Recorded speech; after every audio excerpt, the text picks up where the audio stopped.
Caught my wife with her affair partner. Confronted with them.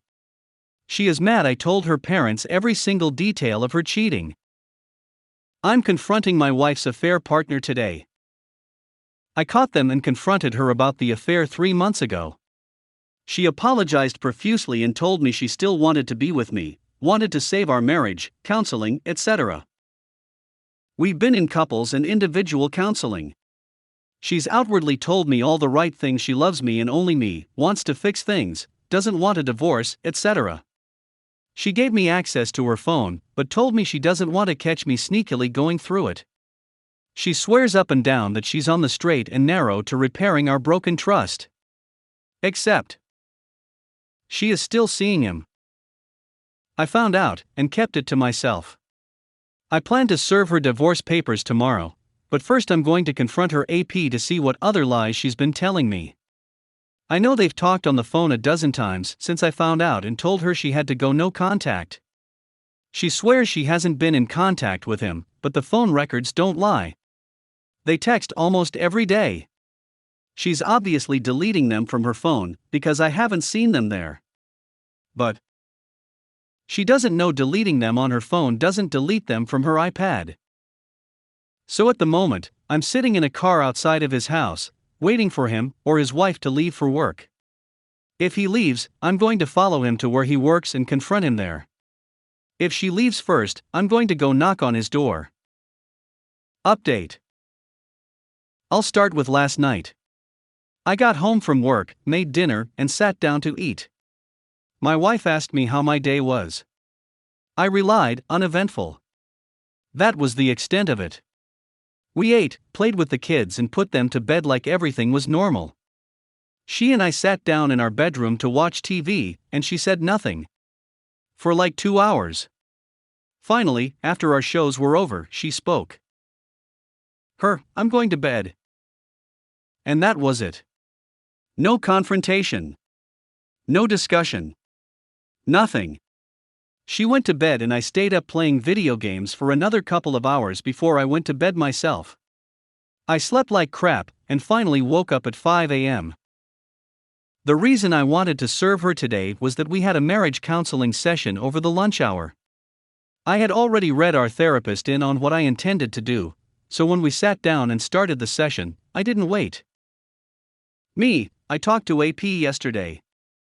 Yeah, I talked to him too. Yeah, I know. I don't get it. Why would you go talk to him? Because I needed answers to some questions I had and you weren't being honest with me. Oh yeah? Well, what did he tell you? Honey, he sold you down the river. What does that mean? He told me everything about what you guys have been doing. The sneaking around. The secret meetings. The lovey-dovey phone calls. Everything. Shakti told you. Yeah, everything. I then went on to list out all of the details I already knew of their texts, calls, meetings, dates, times, etc. She started to bawl. So it's clear to me that while you've been in here telling me one thing, your actions tell a completely different story. So I'm done. What do you mean you're done? Hands her divorce papers. I want a divorce. She took the paperwork in her hands like it was a venomous snake and stared at it. She then looked to the therapist for help. How do I fix this? I don't want a divorce. I want you. I want our life. I want to stay. Therapist, do you see where confronting AP is coming from? When your words and your actions are telling conflicting stories, you always believe the actions. Not the words. Your actions have told me all I need to know. How do we move forward from here without fighting, without vitriol, without dragging our children through the mud? The rest of the session was surprisingly cordial. There were a lot of tears on both sides. I expressed how betrayed and angry I am that she would continue this affair behind my back, thinking of me as the lovable idiot who would never know. She cried because her entire life as she knows it is ending. I told her I cut off her money supply, that she can use half of what we have to hire a divorce attorney. I told her she cannot live in our home anymore. She will need to go stay with family or friends. I told her I was done, and that there is no chance for reconciliation. She cried more. When we walked out of the appointment, she grabbed my hand and made another last-ditch effort to garner my forgiveness. I pulled my hand away and told her in no uncertain terms that was done, and I did not want her in my life anymore. She fell to the ground, sobbing. I walked out the door and left her like that. As I drove away from the therapist's office, I called AP's wife and left her a voicemail, saying, "I really need to speak with you. Please call me back ASAP." I then called my attorney and told her to file the paperwork, but to hold on the TRO unless things got ugly. My wife called and texted me several times after I left. I let them go to VM and haven't listened to them yet. I felt dead inside as I drove to her parents' house. Before I walked in, my phone rang. It was AP's wife, calling me back. He hadn't said anything to her. I told her I needed to meet with her in person. Could I meet up with her in an hour? She said yes, and we set a place and time. I walked into her parents' house and told them everything.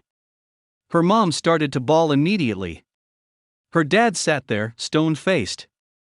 I told them that I love her, and I tried to make it work, but that I refused to stand there while she continued to cheat on me behind my back. They were so totally shaken that it was hard to gauge their feelings. I told them that I wouldn't slander her or spread the truth around our friends and family, but that they needed to know the truth about why we are divorcing. I told them that I don't expect them to support me in all of this, and frankly, I want them to support her because she's going to need it. This all goes back to my kids. If she cannot afford a decent place to live, I don't want my kids living in squalor during the time they spend with her. Her parents can and will support her financially. I told them I love them, and that I would miss our relationship. Her dad and I shook hands and I hugged her mom before I left. Then I drove to the meeting place to meet AP's wife.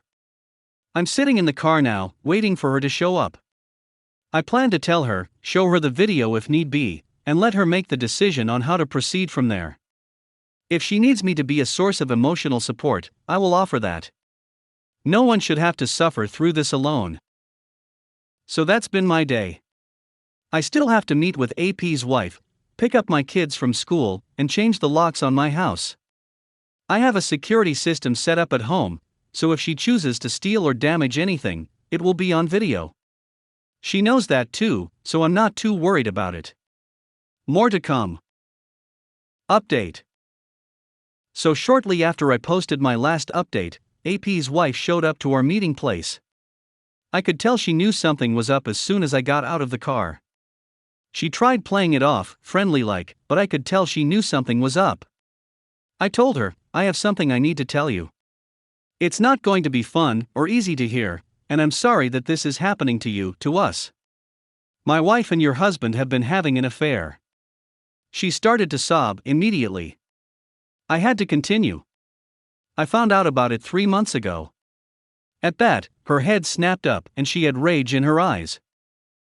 Her 3 ducking months ago? Why the duck are you just telling me now?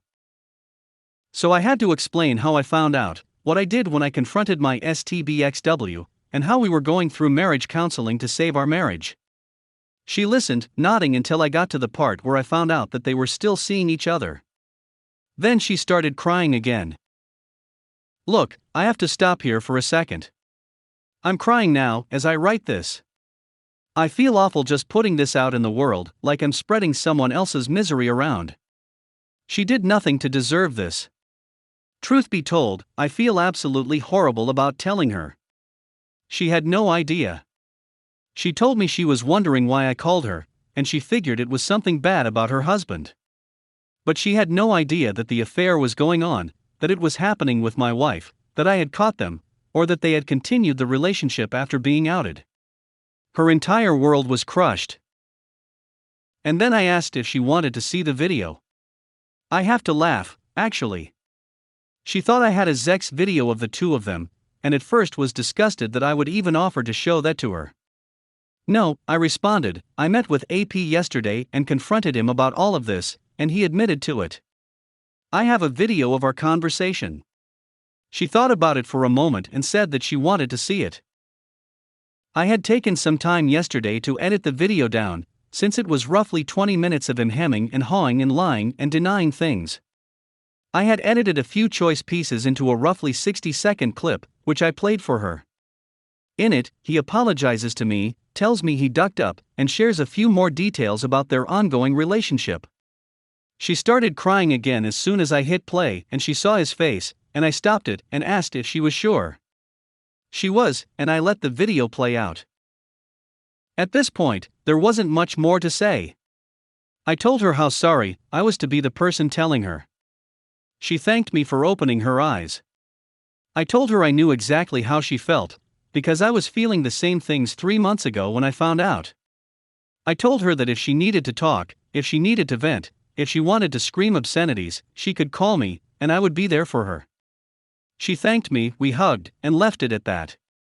I honestly don't know what she is going to do now, but I'm sure it won't be good news for AP. I truly feel awful for her, and for her children. I hopped in the car and headed home.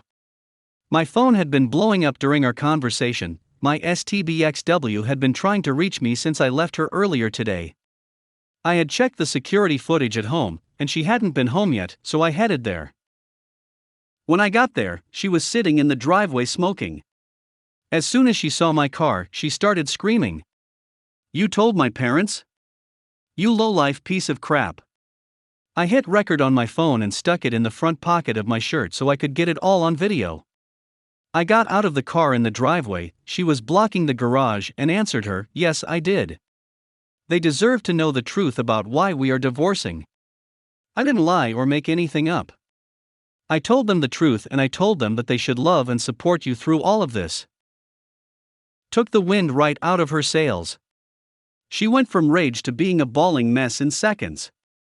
She kept apologizing, asking what she could do to fix things, telling me she never wanted any of this, etc., etc., etc. I listened, and when she finally ran out of things to say, I responded, "I told you everything I had to say at the therapist's office today. I have nothing more to say about this.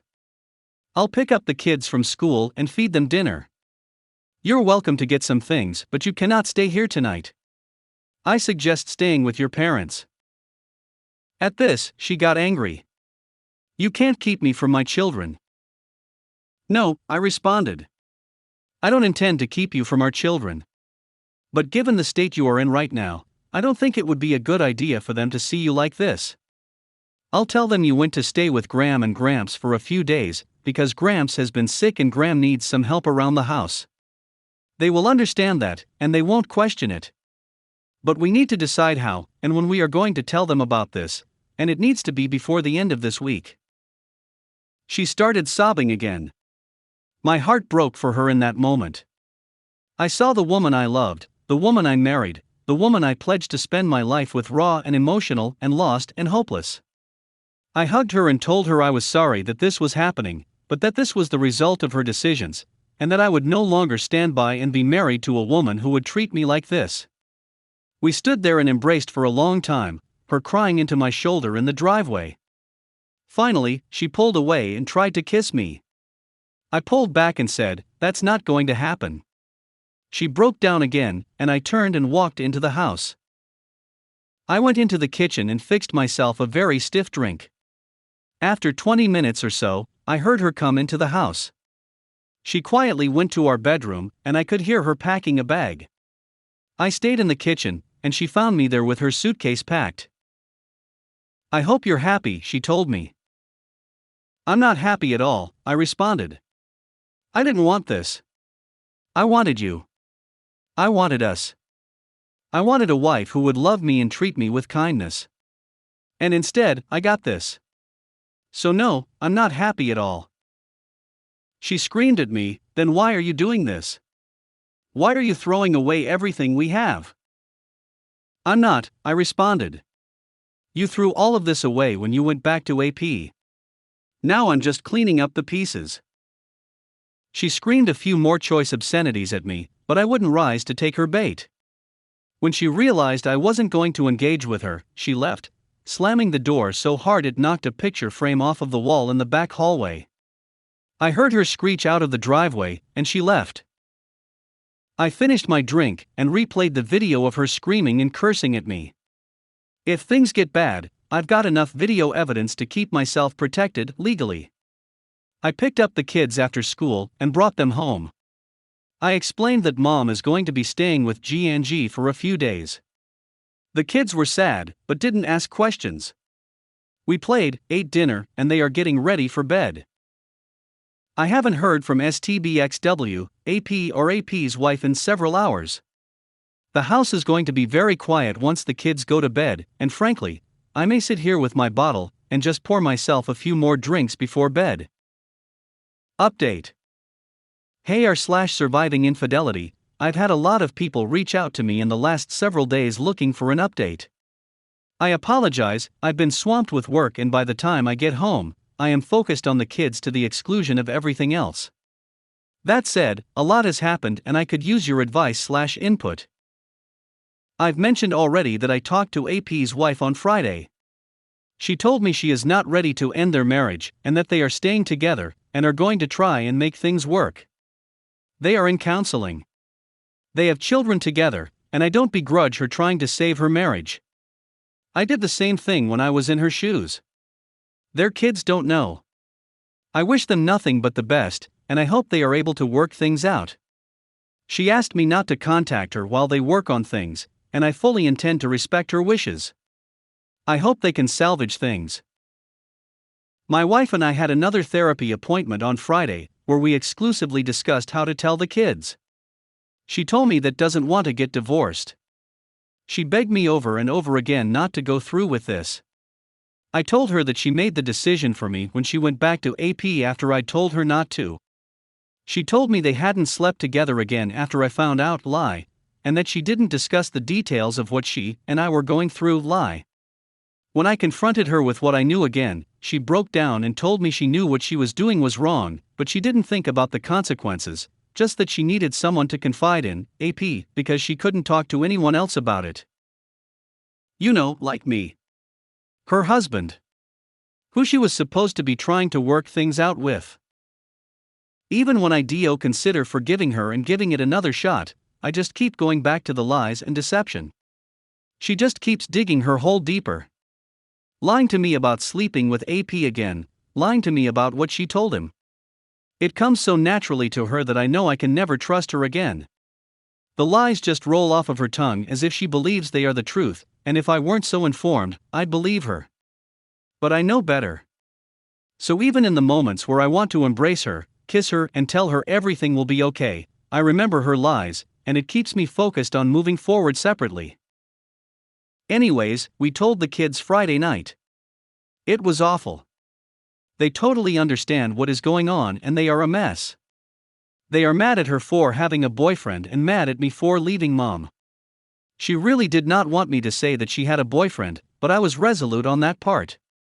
The kids have their first therapy appointment is Friday. I have no idea how that will go, but I'm hopeful they will get to start working out their emotions around the whole thing. Meanwhile, I'm trying to be firm as a disciplinarian while giving them the freedom to express their grief and anger and confusion around what is happening to their worlds. It's a difficult balancing act. Yes, it's okay to be angry and yell and cry. No, it's not okay to destroy your toys because you're angry.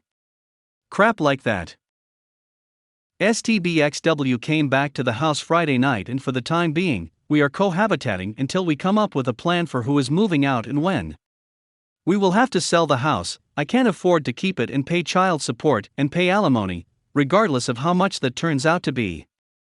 The housing market in our area is down right now, and no one is buying houses, so we agreed to wait until spring to put it on the market so we can get a better price for it. The next 4 months cannot go by quickly enough for me. It's also going to be a miserable Christmas.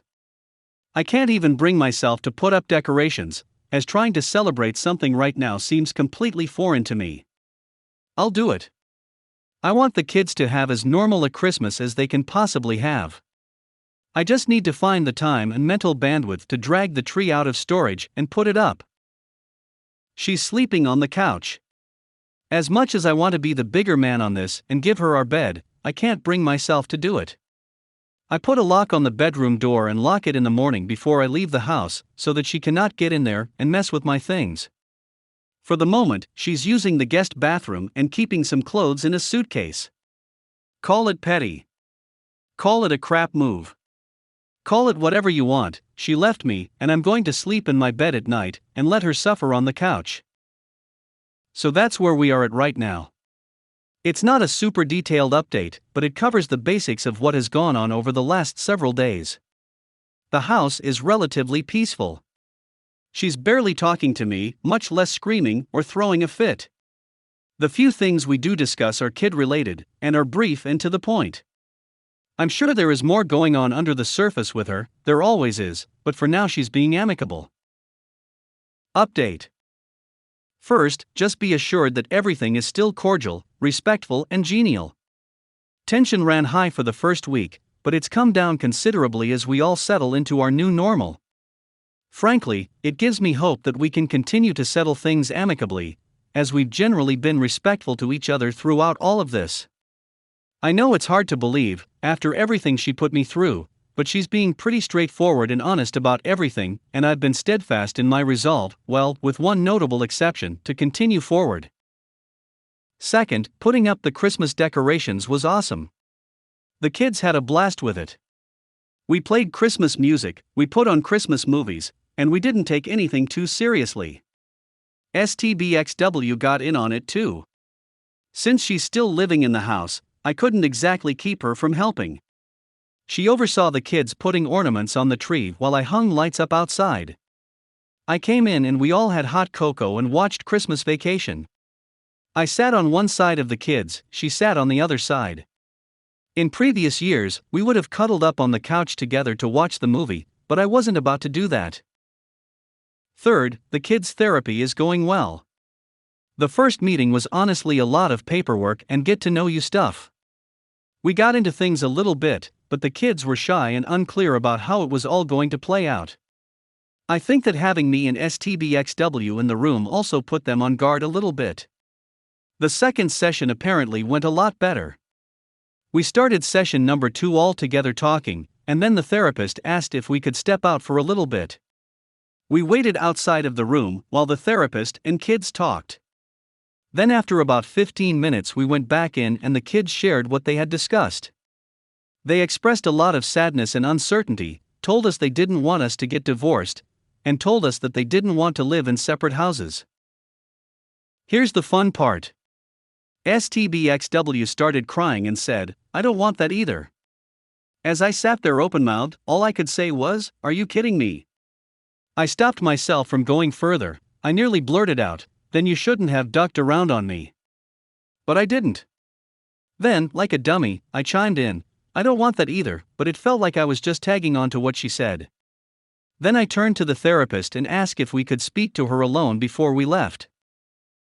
With 5 minutes left in the session, the therapist asked the kids to step out into the waiting room and close the door. She then lit into my wife. She said that she was being manipulative and was painting me as the bad guy with what she was saying, and that she needed to cut that crap out if we were going to have a good co-parenting relationship together going forward.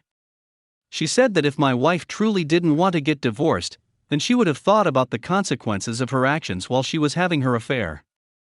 She basically said everything I wanted to say, but couldn't. It was kind of awesome. That night, STBXW apologized to me for what was said in therapy, and said she would think more about what she was saying, and how her words would impact the kids before she said them. It was about all I could hope for. Outside of that, work is good and Christmas prep is coming along nicely. Oh, and I accidentally had sex with my wife. Yeah, that's the above-referenced exception to my resolve. Here's what happened. Rewind back to the night we put up Christmas decorations. It had been a great day, we all had a good time, watched movies, and enjoyed being together. It was just like it had been before all of this crap went down. We put the kids to bed and sat down to finish watching It's a Wonderful Life, which is her favorite Christmas movie. We had both been sipping on eggnog and brandy throughout the evening, and between the warm feelings and the warm brandy, I didn't realize how much it had impacted my judgment. She leaned over and kissed my neck, softly. I turned to her, and we went at it like a couple of teenagers.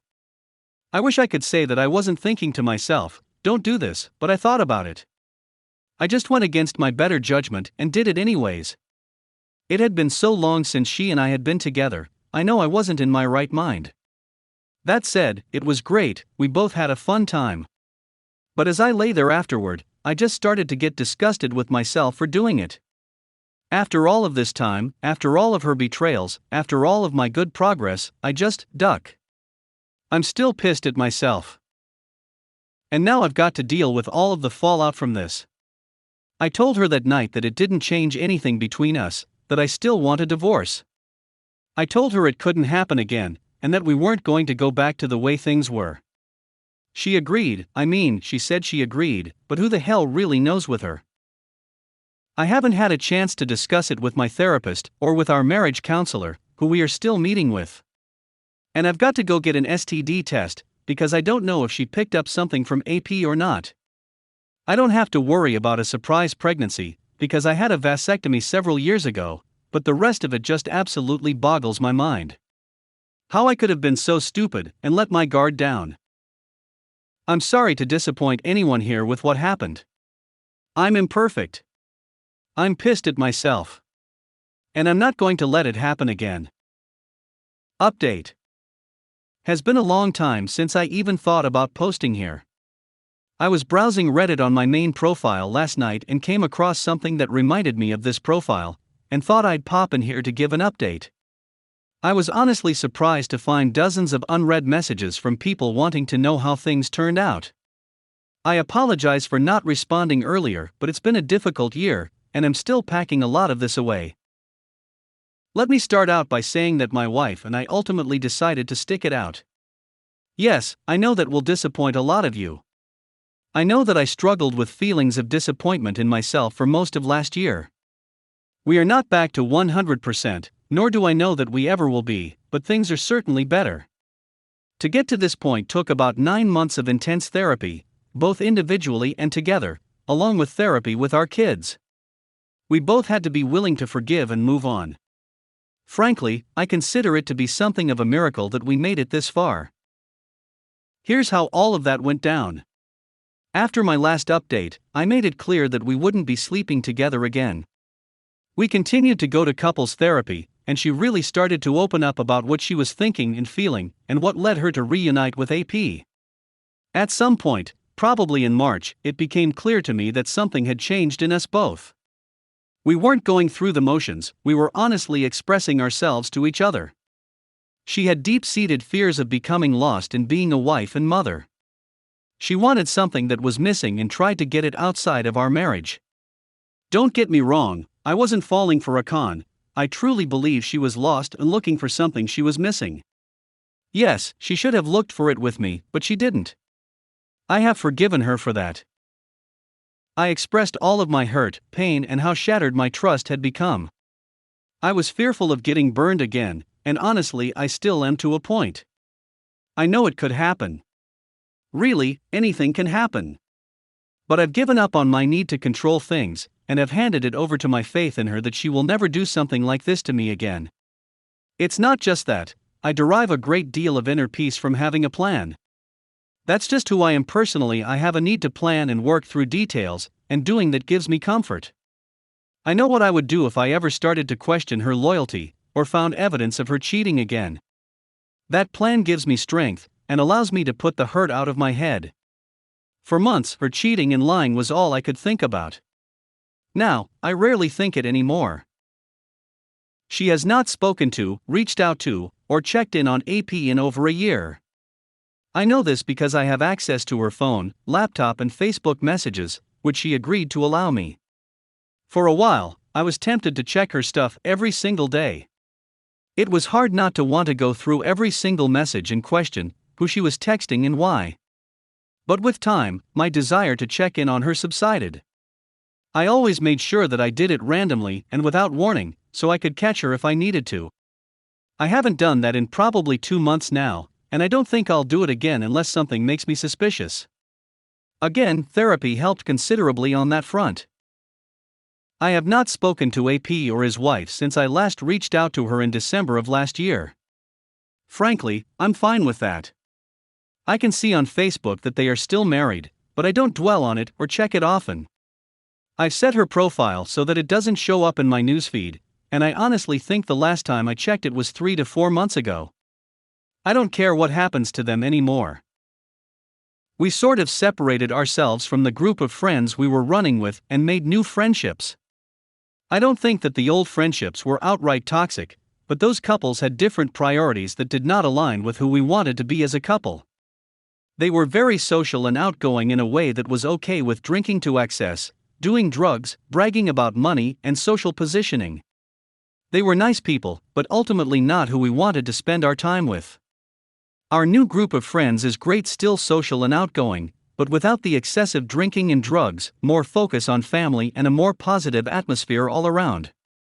We spent New Year's Eve 2018 with our old group and woke up New Year's Day hungover and worthless.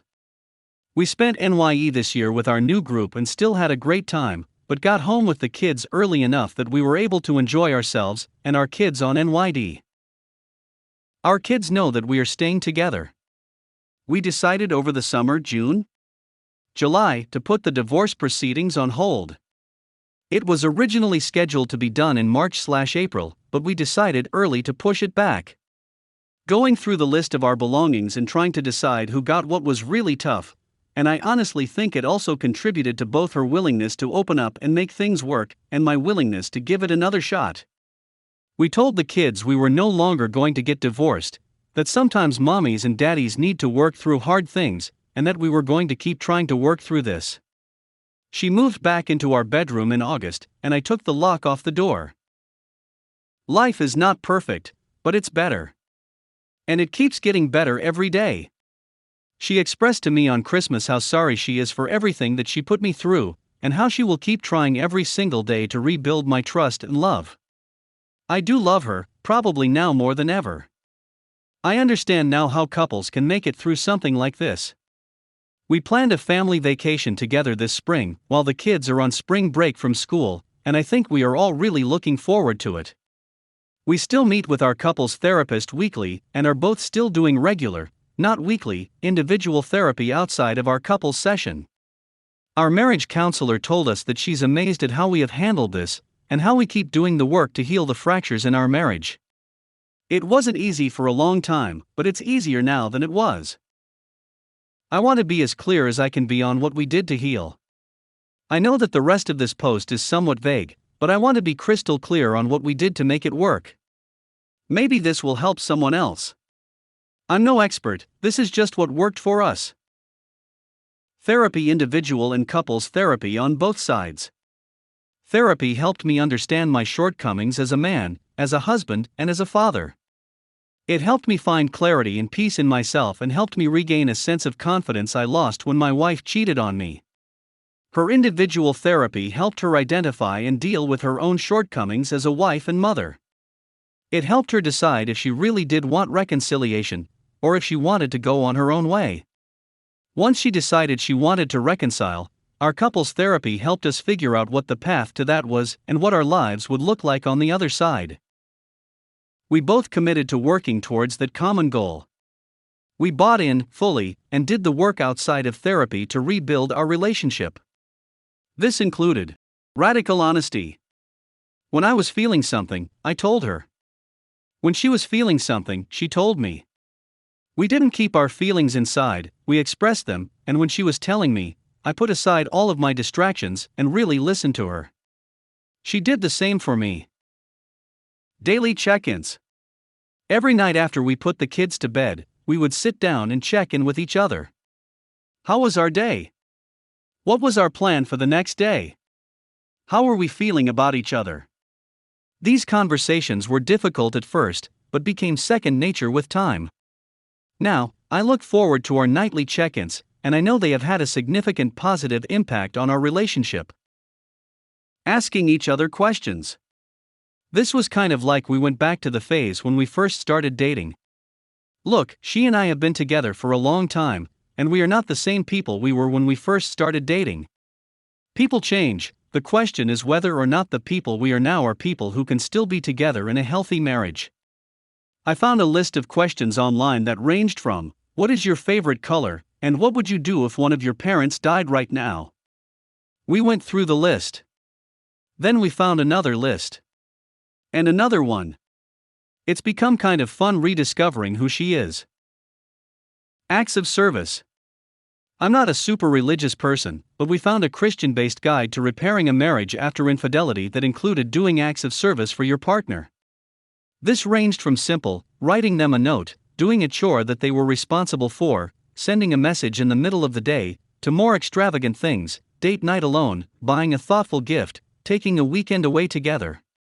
Again, these little things began to add up and rebuilt my trust in her and my love for her. Simple things like when she took out the trash for me when I was working late one night went a long way. Stop dwelling on it. This was hard for me. I had to actively choose not to engage in thoughts that took me to a dark place. This was also incredibly uplifting because it freed up my mind and energy to focus on other things. Whenever I'd feel like I was starting to go down the path of getting wrapped up in it, I would do something to take my mind off of it, work out or go for a run, watch something funny on TV, play something distracting with the kids. Eventually I stopped thinking about it regularly, and as I've mentioned before, as time went on, I thought about it less and less. I hope you don't take this as me preaching on not. I honestly believe that some people shouldn't be together. I honestly felt that about us until partway through this last year. Some people can make it work. Others definitely shouldn't. I can't judge your situation any better than you can judge mine from the outside. But for now, I truly believe that we will be together for the long haul. Something else, I can't log in and check this account regularly because it starts to dredge up my old, bad feelings about what happened between us. I plan to post this, and then I'll check in again in a few days, and then I'll probably just leave the account alone for the future. I don't want to delete it in case someone else can benefit from the discussion, but I can't re-expose myself to all of this repeatedly if I want to continue moving forward with her. I hope you understand.